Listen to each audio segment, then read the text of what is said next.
All right. So tax season is here and we're all struggling. Like that's just how it is right now. The IRS just doesn't care. But basically, if you've just been avoiding your taxes or are just confused on where to get started, hopefully this video can help you.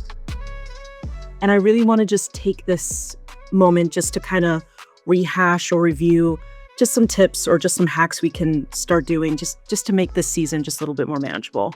And I want to introduce this concept that has been going around the financial circles, and that's this idea of a money date. And no, I'm not talking about, a cute way to split the check, like, oh, you'll take your half, I'll take mine. I'm talking about an actual dedicated time. You agree to meet with someone or take this upon yourself just to kind of figure out like, okay, what do we need to do just to get our taxes done? So in today's video, we're going to be covering how to set up a quick and easy money date before April 15th, because that is when taxes are due. I don't know if you know that. April 15th. Try your best to remember that date. Next is, what are some actual ways your brain can actually focus on just doing the tax thing? What do we need to set up beforehand just to make that more manageable and not so overwhelming? And last but not least, how do we avoid the IRS drama like it's a family chisme session? So a money date. I like money dates because it forces me to kind of come out of my own shell, stop being a hermit, get out of my cave, and reach out to someone and be like, hey, I want to do this thing. I want to organize my finances. Can you help me in that process? And it's not like they're actually doing my taxes with me. It's just I have someone in the room. And having that company, having that social aspect of doing your taxes reminds me that, yes, taxes are miserable. Like, it is miserable to do, and I have to suffer through it, but I don't have to do it alone. So the first step in a money date is pick a time. And for those of us who have ADHD or are struggling with a dysregulated nervous system, you have to start figuring out, when is your window of hyperfocus possible? When are you actually most productive? For some of us, it's probably early in the morning with your cup of coffee, and that's when like all the synapses in your brain are really on fire. For some of us, it's the opposite. Like maybe we need to do that process late at night, like almost 11 o'clock, 1 o'clock in the morning. I would highly recommend, if you're going to go that route, maybe we need to take time off of work. Maybe we need to do that on the weekends so we're not interfering with stuff that we have to show up in the morning.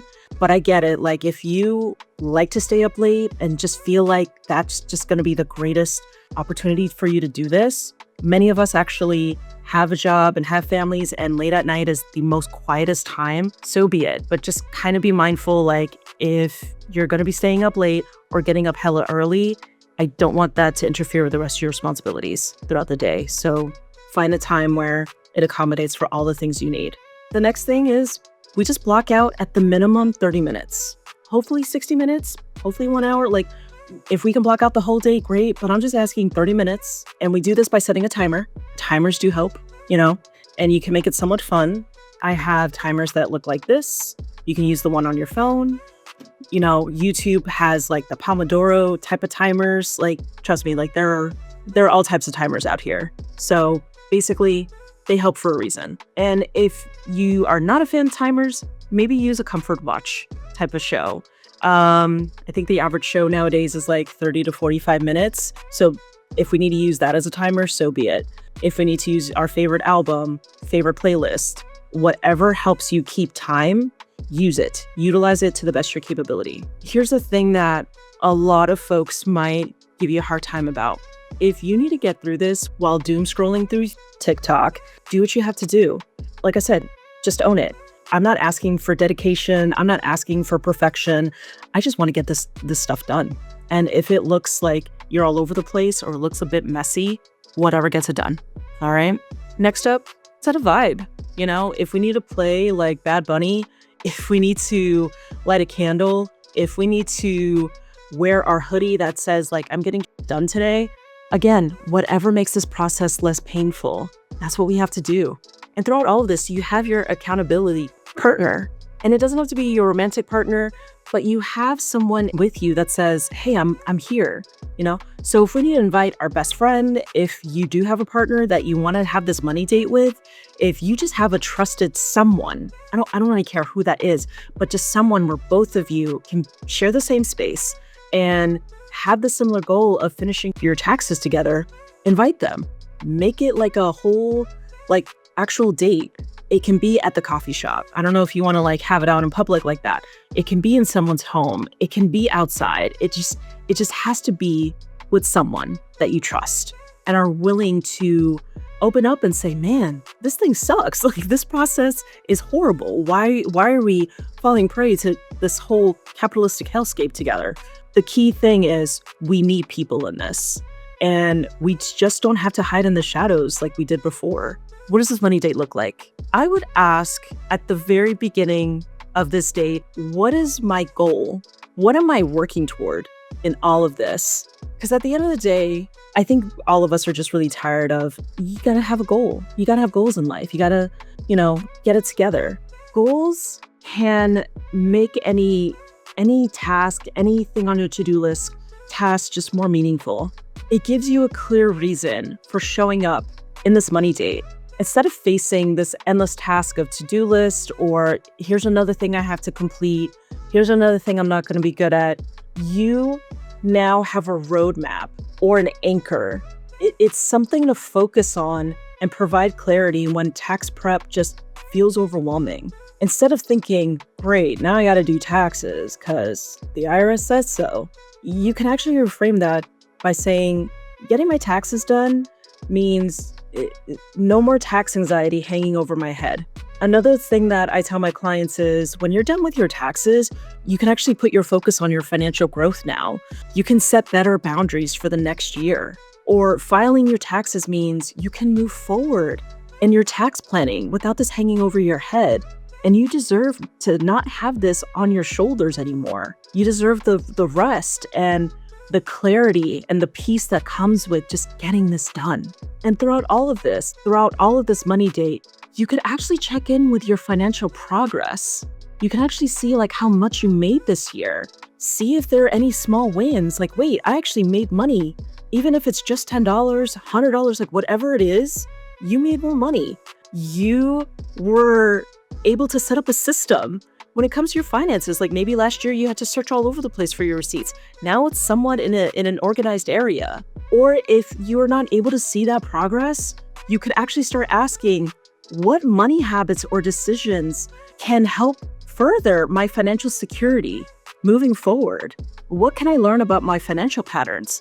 Am I aware that they're actual financial patterns or decisions that I just could have made slightly differently? But I get it. A lot of us are caught up in like, but I have to do something. I need an action plan. I need to complete this list. I need to get this done. I would advise to ask yourself, what's the smallest step you can take right now? During this money date, can I do that by listening to music? Can I do that by setting up a reward system? Can I lean on my friend or who's ever opposite of me in this money date and say, hey, I am struggling. Can you help me out for a sec? If none of those things are that helpful, then that's probably something we need to delegate. Maybe we need to call a CPA. Maybe we need to call that person who's really good at their taxes or maybe even enjoys it.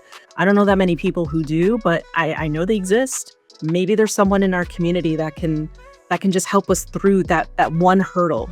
Well, what are the actual steps? All right, so let's get into it.